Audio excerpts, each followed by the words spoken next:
Have you ever met someone that you feel you are meeting unwavering peace, pure, unconditional love itself? Whether you have or you haven't, you are in for a treat today because that's who you're going to meet. He is a peaceful warrior, a visionary, a life coach, a surfer, and above all, a sacred presence. How do I know? Because he is my coach. He has done a lot of deep inner spiritual work, and that's what he brings to everyone he interacts with. One of the most beautiful people I have ever met on this planet. His name is Gary Mahler.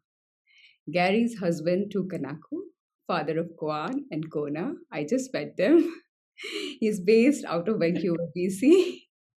Though, as he says, he's home wherever he is. He has a big list of credentials into life coaching, leadership, mindfulness.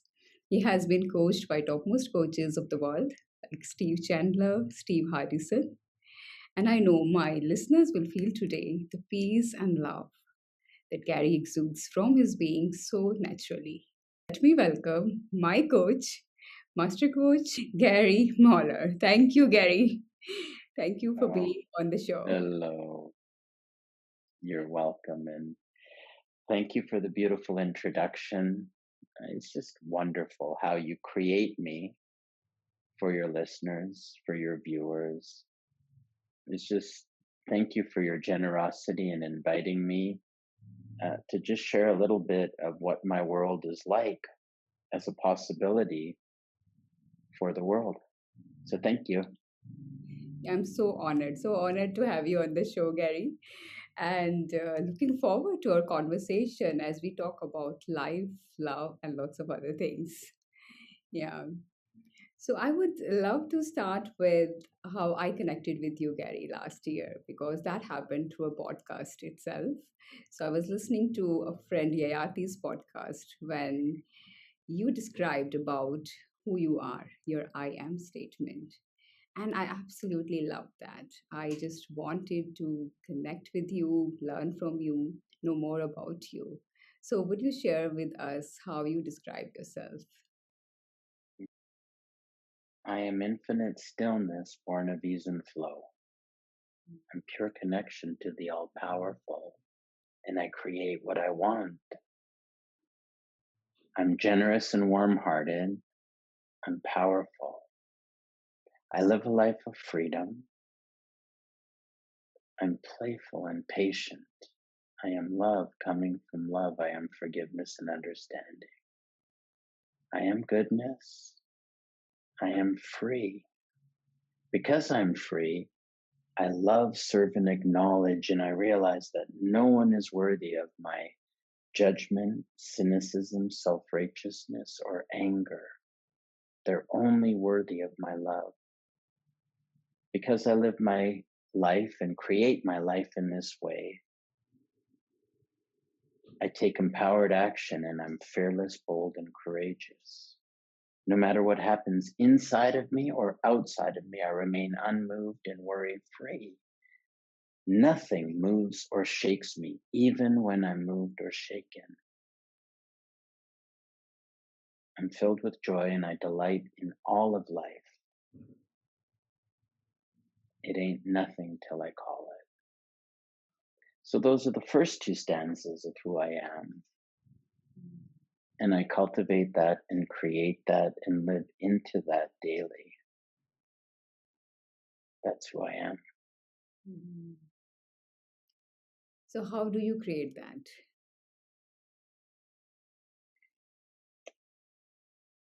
I create that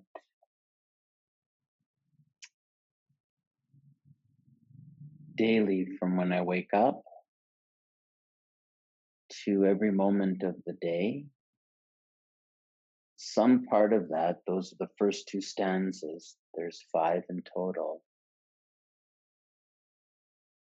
I remind myself of who I am almost all of the time. I live into who I am all of the time. I go to bed I remind myself that that's who I am. That's the most important thing to me. I wake up, and that's what I remind myself through reciting that it's the most important thing to anything that I'm going to do is to remember who I am. And from that, I can create my world. I can be with people. I can be with my wife and kids. Mm. That's how I create it. Beautiful. And what happens when you're not able to be the way you think you are, or you are not being who you think you believe that you are? What happens then? I don't believe that I'm anything. I am everything I just spoke. Mm. So, as a human being, there's times that we don't Yeah. follow through. Yeah. So, if I don't follow through, I forgive myself for judging myself. If I commit to something and I don't do what I say, I clean up Mm. with whoever I have done wrong to.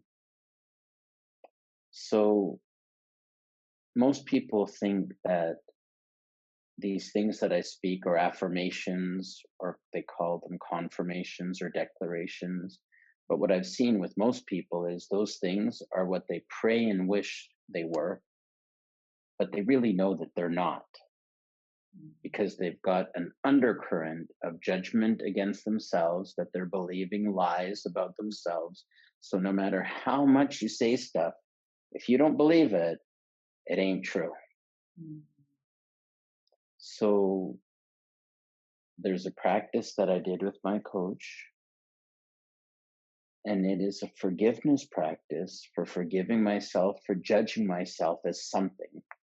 Mm. So in this, I'm not forgiving myself for being impatient. I'm forgiving myself for judging myself as being impatient. There's a distinction there. Yes, right. And I come back, and when I forgive myself for judging myself, judgment is a debt, forgiveness pays the debt. So if you're in debt, you feel heavy. Mm. Judgment is like debt. It's like you owe $1 million. Oh my God, I'm so heavy. I owe the debt. Forgiveness pays the debt. I forgive for myself for judging myself. So what I did was, every time that I thought that I was, let's say, rejected, and that used to be the thing, I'd hate rejection. I looked at every time that I felt rejected by a girl, by a client, by something, somebody, I forgave myself for judging myself as rejected. And in that, I found out that I wasn't rejected.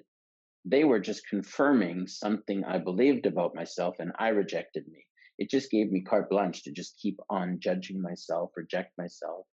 So I went through all of the times that I thought I was rejected, and I forgave myself for judging myself. And then when there was a clean, open space, I said, for the truth is, and the truth is, I am free.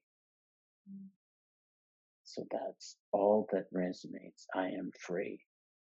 I cannot be rejected. People can tell me no, people can tell me whatever they want.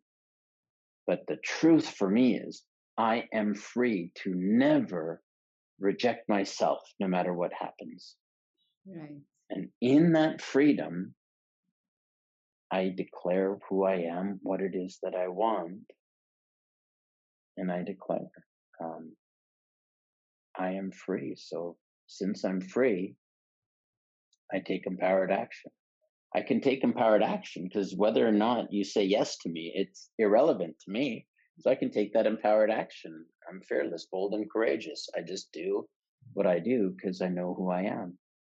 Mm. I am love, coming from love. I'm forgiveness and understanding. So I can do things. And if I falter, guess what? I am love, coming from love. I'm forgiveness and understanding with myself. I'm patient, playful with myself. So Mm. no matter what happens, whatever I do, and say, oh, human being here, oh, I don't need to be a saint, and I don't need to be a guru. I don't, you know who I need to be? Me, Gary. That's all I need to be. And I'm the same Gary with you that I am with Yayati or with Hardison or my kids who you met before we came on here to do this, I'm free. So, what would you say to someone who is listening or watching us? And a lot of people actually hold judgments, a lot of judgments about themselves, and they feel that they're not good enough, they're not worthy, or if they get angry or they feel that they constantly feel, they're short tempered, and so many judgments and guilt around so many things. How can they start really accepting and forgiving themselves? What I did and what really worked for me, and you could try out yourself, is if you are feeling shame or guilt, forgive yourself for judging yourself as being guilty or shameful. Yeah. So I forgive myself for judging myself as being impatient. So Mm. before I had a very low tolerance for anything. I was impatient. I was always like, so I forgave myself for all of the times that I was impatient or acted impatiently. And as I forgave myself for the judgment, the debt started subsiding and there was a space. Mm. And in that, I was able to say, well, I'm not impatient. Mm. I am patience. I'm at liberty to be infinite patience. And when that option became available, I stopped believing the lies and I went through all of the times and I got rid of the undercurrent of nonsense I was believing. Mm. And at that point, there was something new that could come from within me. And then that's what it is. And I just keep on speaking who I am. Yeah. Love and commitment, that you can't give me a cup of commitment or love. Mm. It is only existing in the speaking of what it is. Mm. In the speaking of who I am, that declarative act creates who I am. Mm. But I'm just wondering, sometimes people say that, I mean, when I coach people and otherwise as well, that they are so stuck. They feel like they have very strong belief system, very, very strongly Mhm. believe so negatively about themselves, or it can be for Yeah, other. it's called judgment. Yeah. And the belief is so strong, they just can't even see anything outside of that. And it's very far away. It's really far-fetched, for them to really accept them. What would be a good way to start for those people? Um, Maybe there. if you are so steeped in judgment, I could never not judge myself, right?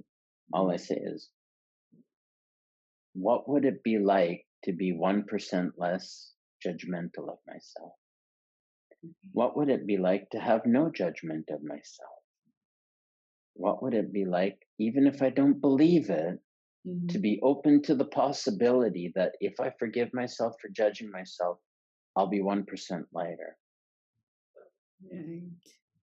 I don't know of anything else that cures self judgment, lack of confidence, or any of these things, because we've been really taught to believe the lies about ourselves. And the only way to get better is if we chastise ourselves, make ourselves wrong, then we'll get better. And I'm sorry, you take a look at how many times you've made yourself wrong or other people wrong, and you keep on digging a deeper and deeper grave. Yeah. Just goes on and on and on. Yeah, totally. I mean, this is a huge misconception. I see that people just Right? believe that if they feel guilty and really bad about themselves, and that would really help them improve. And also, they say that if I really accept myself, forgive myself, how can I even start to improve? Yeah. From my experience, if I forgive myself for the judgment, Mm. that lightness allows me the freedom to change. Mm. And I think same applies when it comes to parenting. So Mm? yeah, and when I talk to parents, a lot of time they feel that they constantly worry and they're not able to accept certain parts, of their children, because they're really coming from a place of really wanting the best for their children, of course, and they just can't stop worrying and judging a lot of things. So, how to come to really unconditional acceptance of their children, and what do you want to share about that? Um, Loving myself as I am allows me to love my kids as they are.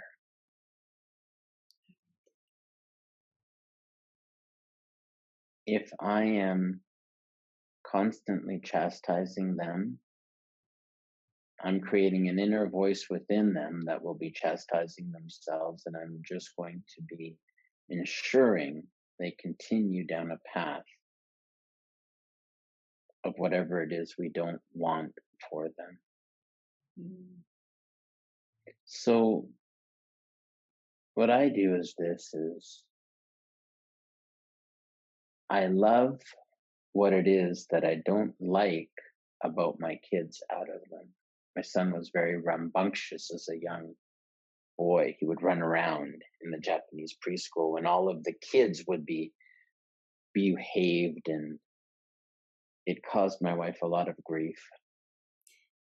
And I remember working with Steve Chandler. Um, I just kept on working on, like, my son's driving us crazy. I don't know what to do. What do I do? And basically, I was with my son and I loved him. And over time, he gradually grew out of it. I know my awareness and presence with him and the allowance of him to be there and the time that I spent with him, present with him, still with him, listening to him as a little boy. I've got pictures where I would sit and meditate and he would be on there and he would just go. Then I'd let him go and I would meditate and then he'd come back and he'd sit. So I wasn't holding him, he would just come back because it felt nice. My daughter was very shy. Worked with my coach and we just worked on it for 15 minutes and we're going to love that shyness out of your daughter. That was 2 years ago, 3 years ago now. She's not shy anymore.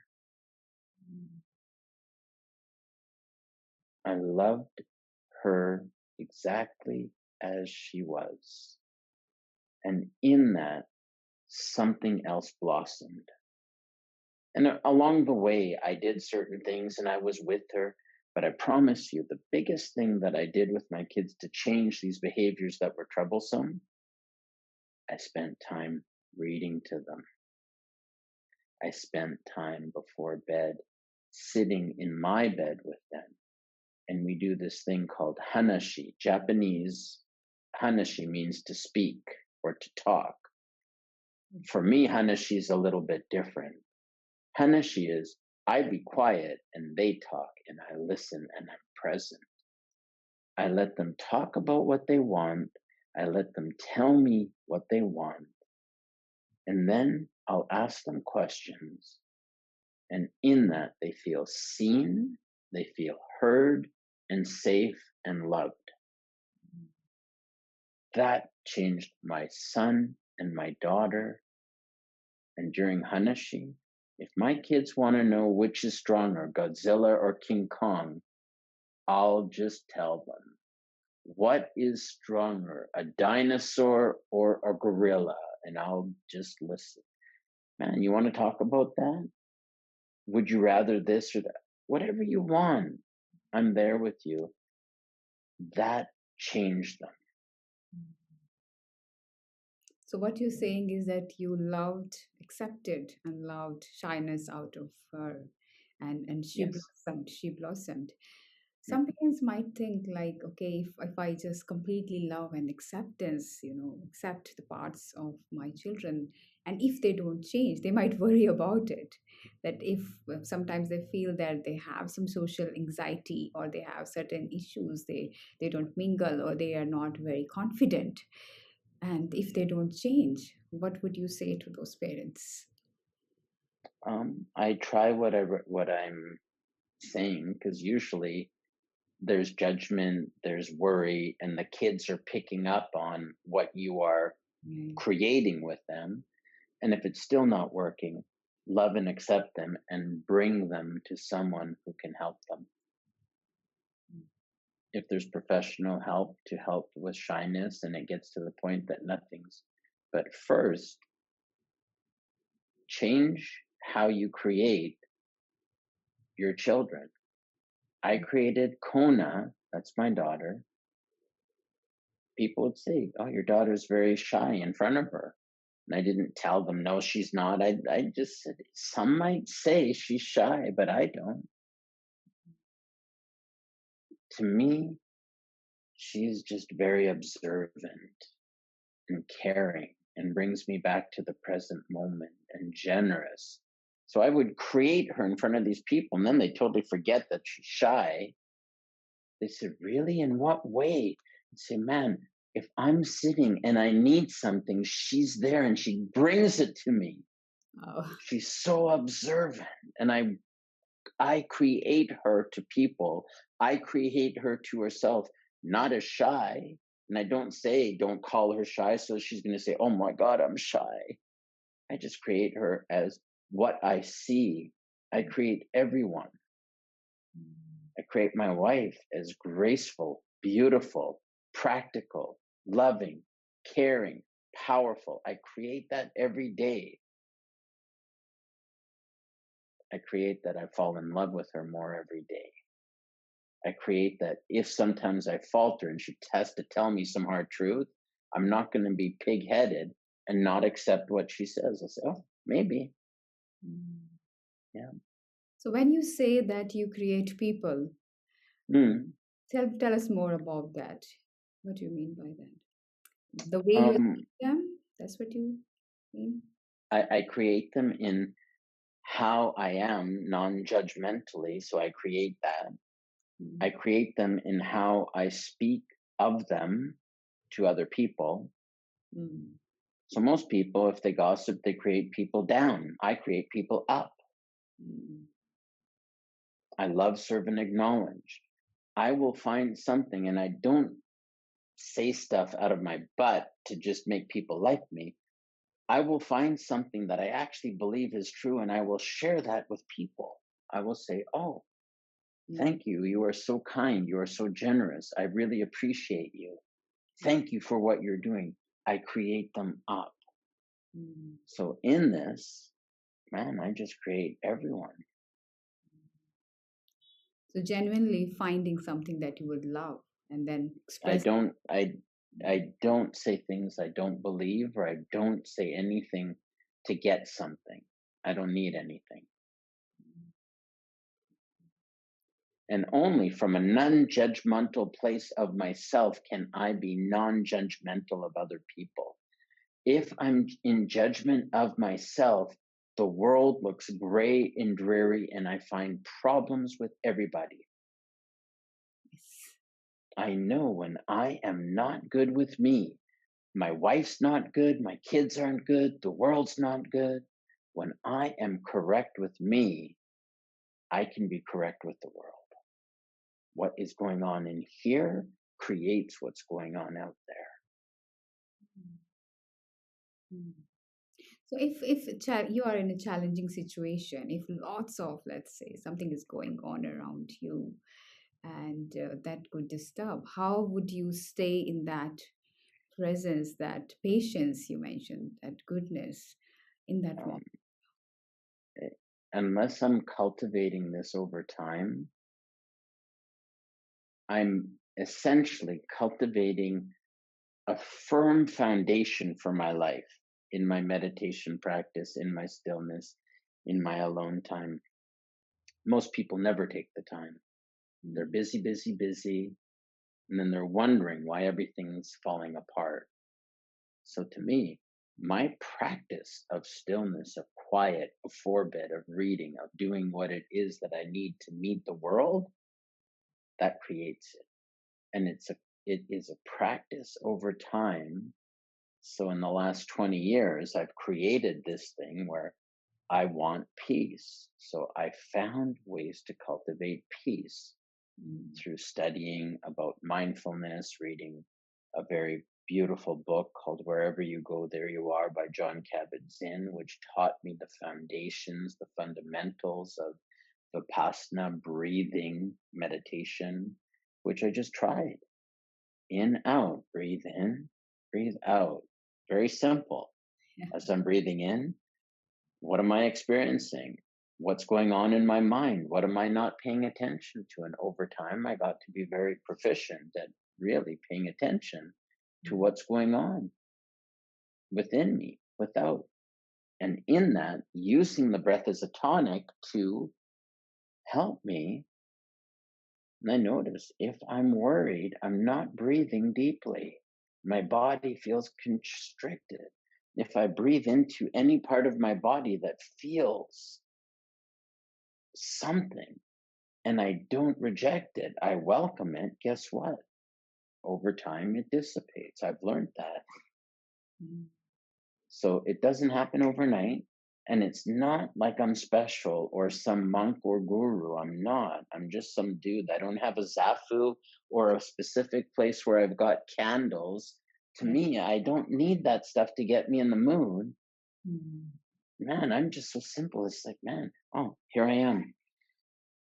Mm. Back home. Okay, let's go. Awesome. And you follow every morning the stillness practice that I'm also now following. And you want to share what do you do in your stillness practice every morning? It's probably less important what I do to who I am when I'm doing it. Mm.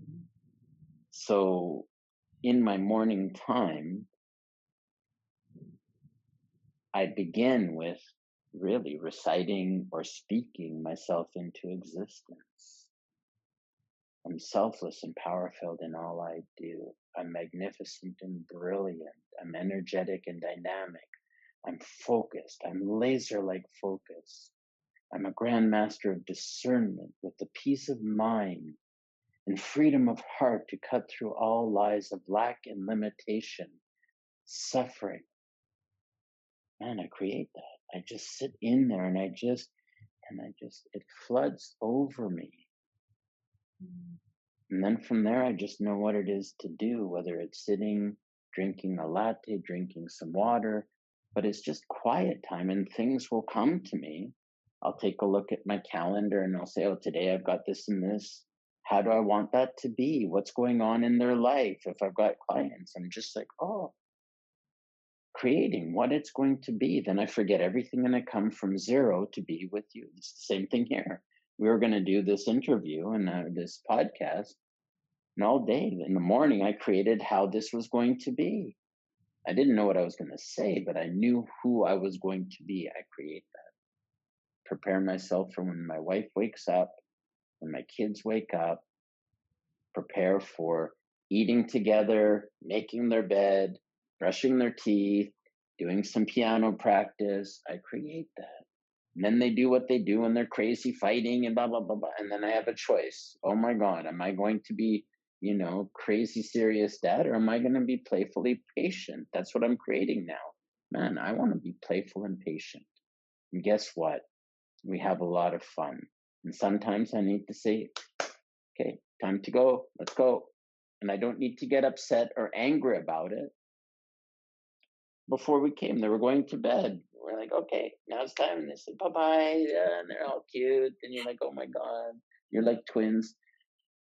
And then they just go. My son had my AirPod. I said, okay, where is he? He goes, it's there. Just give it. Okay, bye. Time to go. I love you. I'll see you in the morning. Nice. I create that. Awesome. Some people, when they start stillness practice or any kind of meditation, and they find it really hard. And Mm. to find that, oh my God, my mind is making so much noise and I can't sit. A lot of my clients, when I ask them to, okay, just sit for 5 minutes, they're like, oh, it's so difficult, like, because I just go crazy. Anything you want to say for them? Yeah. Most people do meditation to get rid of that. Meditation isn't about that. Meditation is paying attention to what's driving you crazy. Mm. And that 5 minutes is a microcosm of your whole day. It's just you're too busy to notice the undercurrent of um, dis-ease and dissatisfaction. So essentially, from my understanding of meditation, is I sit for 5 minutes and I put out the welcome mat to everything going on, Mm. to my breath or lack of breath or my monkey mind, and I just like, welcome, welcome. That's amazing. Oh my God, you're thinking about NFL football. You don't even like NFL football. Are you crazy? Now you're thinking about basketball. Don't you know you should be quiet? Come on. And I'm like, oh. So I just got to the point, whatever is going on in here, that's going to do it. And I breathe through it. Yeah, that's so funny. The brain is doing what it does. It's judging. Oh my God, it's judging. Oh, it's laughing now. Oh. So all my practice has been, and if you read that book, wherever you go, there you are, it details beautiful things to be present with all of life. And to me, I just want to be present to the full catastrophe of life, to everything that is occurring. Mhm. If this happens, so what? I got worked up, so what? Now what do I want to do with it? So I've just, every moment in that book, every moment is a branch moment. You go here, I went down the wrong path. Okay, well, I choose forgiveness, breathing. I go back to this side. I just choose the light. I choose the lightness. I choose and I create. So right now it's like 9 p.m. When we're finished this, I'll go talk to my wife a little bit. I'm going to prepare for bed. Sometimes I'll reflect on the day. I'm going to prepare myself for the next day for sleep. I'll check on my kids. They'll be sleeping or they'll still be talking, and then I'll hug them. Man, like I just don't even know what I'm going to do, but I know I'm going to be present and aware and alive to it. Mm. I love that what you said, that putting the welcome mat and just allow everything, just welcome everything. And I've noticed in our conversations earlier, you really vouch for slowing down. Mm, That is something which has really helped me, and I also keep mm, coming back to that. And a lot of people are just rushing through life. Yeah. mm. So how I do, was one of them. yeah, how do you think it has helped you in your life, or what you want to say about that? Um, we believe that the more we do and the harder we push, the more force that we exert on the world, we get what we want. Mhm. Um, and it comes at a very high cost Mm. because life passes us by and we miss moments. We miss moments. My kids wanted to come say hi to you. If I would be, I'd say, just go to bed. I've got things to do. Yeah. Come on, we got to get this done. Come on. And I'm like, man, please. Okay. Take the time. Okay. That's beautiful. Now, good night. I'll see you later. Slowing down allows us to become present to what's going on within us and outside of us, and Mm. then really allows us to have a realistic relationship with life, not a sped up, out of control. I need to do this and I've done not done this. Oh my God, I didn't keep my diet or I didn't do this. And then judgment comes in and it just falls apart. My husband is so bad. My wife is just so nagging me. Oh my God, my life's a disaster. Faster, faster, faster, faster, faster. And I'm like, man, if I slow down, I had an idea. I lived in Tokyo for 2 years and I was just kind of fooling around for 2 years, running my business remotely, my old business, which I sold. So I had this idea. I don't know what's going to happen today. but I Mm. got a pretty good idea that 50% of it will not be to my liking. Life will give me some lemons, I'm pretty sure. And 50% I'm going to be pretty okay with. Mm. And I said, I am going to be deliberate. When something occurs that I don't like, I will slow down. I will take my practice of mindfulness and breathe through it. And I will learn to see what's occurring inside of me when something happens. So there's one time specifically where I was on a train. So I was studying Japanese, and there's a circle line in Tokyo. And where I lived and where this school was right here. So it's not quite halfway. So I went to class, and then I was a tutor. I would tutor English. And near where I lived, I had a client that I was doing some consulting and tutoring with. And I was on the train, and at the platform, it was a crazy platform. I took the wrong platform by mistake. So instead of going here to get on time to my thing, I went this way, and I realized over here, it didn't matter where I went, I would be late. I hate to be late. And I was like, and I just judged myself as angry. So then I had, it wasn't a smartphone, but it was a Japanese phone. It was pretty advanced at the time. And my client's name, his nickname was AT, and I was TK. I said, AT, I am so sorry, but I will be late. He said, hey, TK, no problem. I can use some extra time. And I said, oh, so then I'm Wow. on the train, and I'd never been on that northern part of, I never would go there. It's so far. Why would I want to go to, Ikebukuro, or like, why? But then I'm there, and I'm like, oh, that's quite nice. I've never been here. Oh, there's some pretty girls I'm smiling at. That's so nice. Oh my God, it's so fun. I really learned something, that in that moment, instead of, man, that was something that I didn't want, but so what? What will I do with it? And I learned something. And then, I went there instead of rushing, Mm. running, because I could just take it easy. Mm. And we got there and we did our stuff. I was like 45 minutes late. So we just did everything. And I never really compacted my life so that I could see my other, clients later, like, because I had time. I gave myself time. So I really learned in Tokyo, yeah, time. I had time to read this book. Mm. Everywhere I went in my knapsack, I had that book. Mm. Man, I slowed down. In those 2 years, I prototyped the life that I live now. Wow. Mm. I can see like so many of us will just keep on running, like as if we are running out of time and there is something to somewhere to reach to. And I remember once a client told me that if I sit for a moment doing nothing, I go crazy, Saloni, because I have to be Hmm. productive. Because, and then she told me that my dad used to say that to me, like, even if I'm sitting idle for a moment, why you're not doing something? You must be doing something with your time all the time. So I think we have this crazy idea that we have to be so productive and keep on doing something. Yeah, Yeah, it comes at a cost, yeah. and life passes by, and there's no race, but at the end, we die. I tell my kids, um, yes, the body dies, but the memory you have of me will live forever.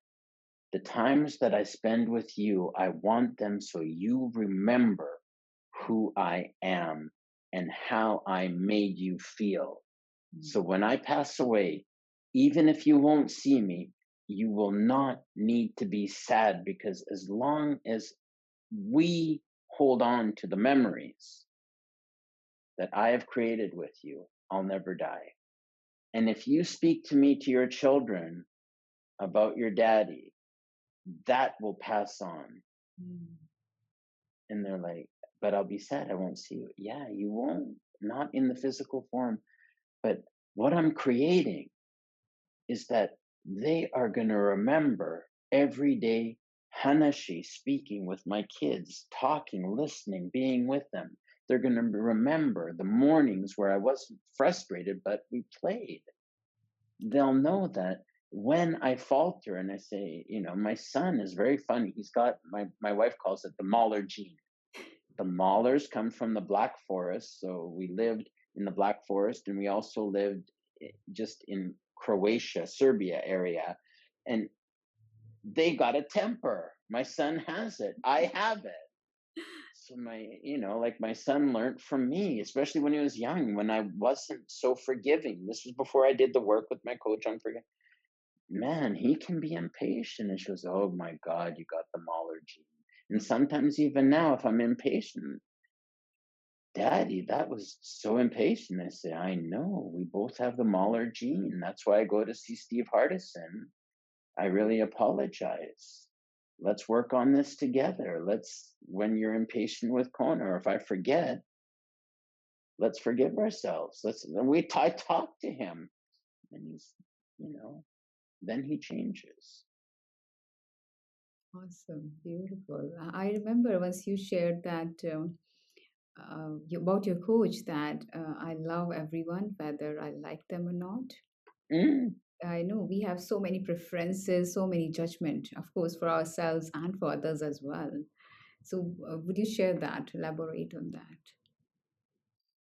So I asked him, I said, do you like everybody? And he said, if I choose to love them, it doesn't matter whether or not I like them.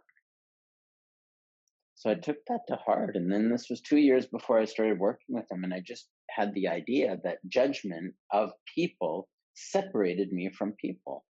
Mm. Then I didn't want to be around them. If they were there, I felt bad because I was thinking bad thoughts about them. Separation, separation. So if I love someone, it doesn't mean I need to be around them all of the time. But anyone who comes in my periphery, I'll talk to anyone because I don't really fixate on the judgments I have of them. If I have them, I laugh at myself and, oh, Gary, you're just ridiculous. The mayor of Vancouver, I'm not too fond of. So, well, I wrote a letter to him about some changes that were occurring. He never replied. So I wrote another one, the same one. And then his assistant replied, and it was it was a terrible letter. So I can have judgment. It's like, what am I going to do? Am I going to reply, how dare you? You're this and that. Fine. I forgive myself for judging myself at the terrible job he's doing. And there's some things that I call a spade a spade. There's some things going on that he's not really doing a great job. But I don't fixate on the anger or judgment I have of him. I wrote a letter, I got something back. So what? Now I become the change I want to be in the world. I forgive myself for judging myself against him, and I wish him well. I wish you the wisdom to be able to tackle some of these problems differently than you do. He doesn't need my judgment or hate. That's just tearing me apart. So I become free. I say, great, I'm not crazy about the job he's doing. Next time I'll vote. Next time other people will vote, and we'll do. And if there's things that need to change, I'll be a part of the change that needs to occur. A life-changing moment for you, what would that be, Gary? The life-changing moment that I keep coming back to is in 1997, I realized that I just wanted peace. And for 3 years, I couldn't find it. I was just miserable.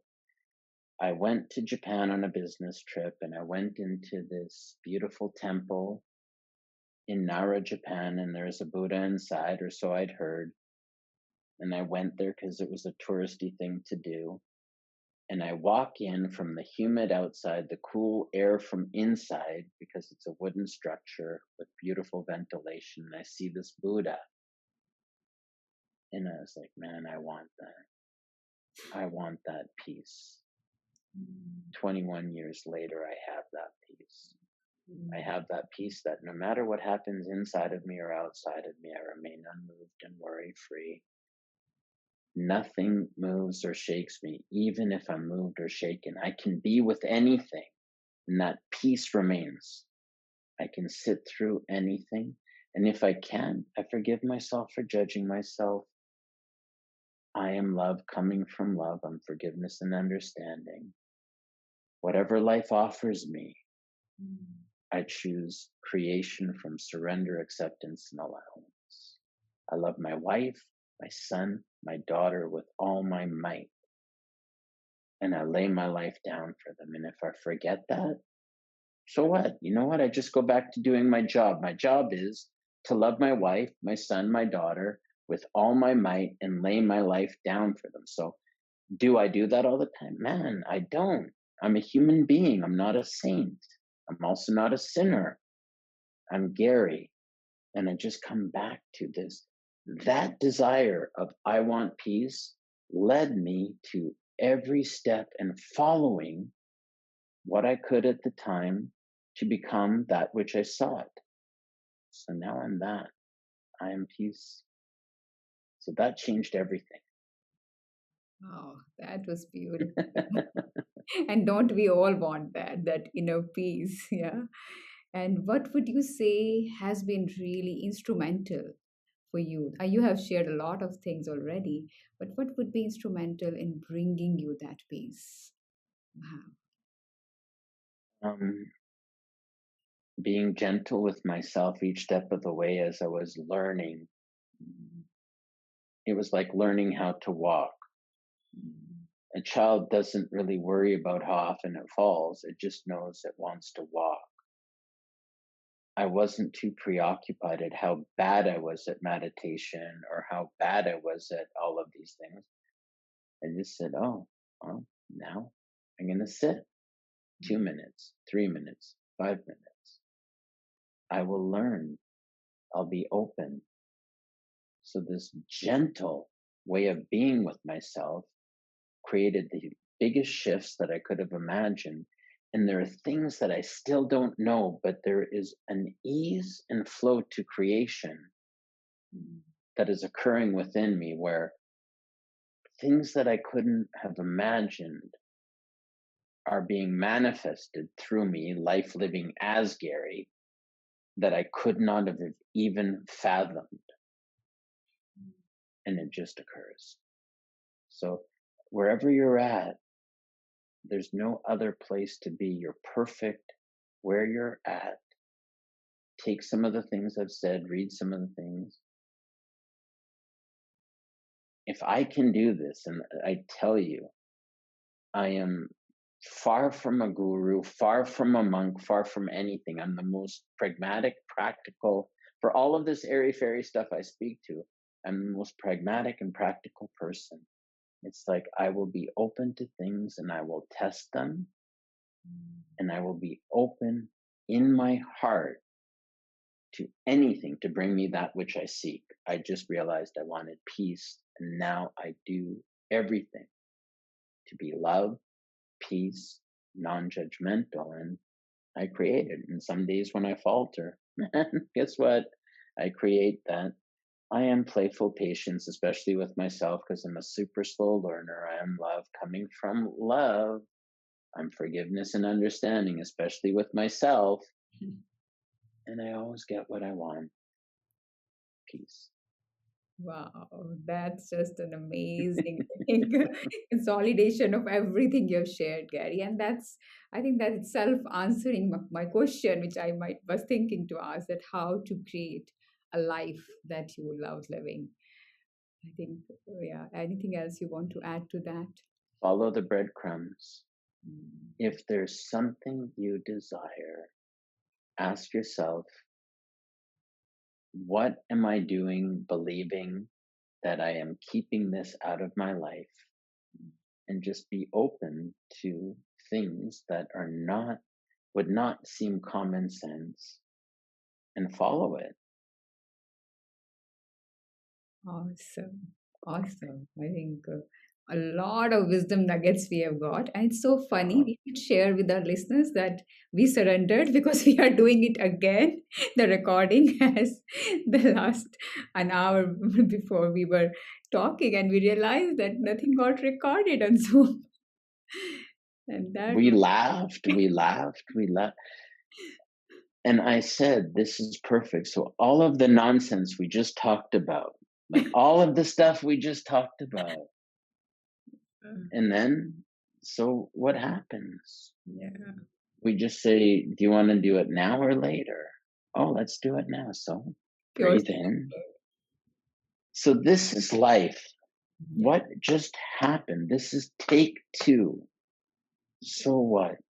So what? So then I go to restroom, bring my kids, they say hi to you, and they're happy to see you. They're like, who is that? They're just like, so something was created. Um, So where? that's it. Awesome, Gary. Where can people find you? Just share. Uh, well, through you, through Facebook, Gary Mahler, GaryMahler.com. On my website, there's my email address. And then that's where people find me. And Yes. you generously, graciously brought us together to share your joy and wisdom, my joy and wisdom, that it could impact somebody who needs to hear this, even if it doesn't make sense, but they just know enough that they want it. Mm. In this, your invitation creates a possibility of transformation to somebody. And if the other one we did wasn't meant to happen, who am I to say that that's a problem? Yes. And if I couldn't do it, I'd say, I'm tired. I'm going to bed. We'll do it another time. And we do it and it wouldn't be a problem. Or we're on, let's do it. And here we are. And this 2.0 of your 2.0, it's recorded, it's going out there. Guess what? This is the one that the world needed to hear. They didn't need the one we just did. Ah, Amazing. I like that. Awesome. This is right now life happening. Yeah. this is Amazing. like It was so, so wonderful and so much fun talking to you, Gary. And I'm so honored to have you on the show. Thank you so much. thank you. Thank you so much.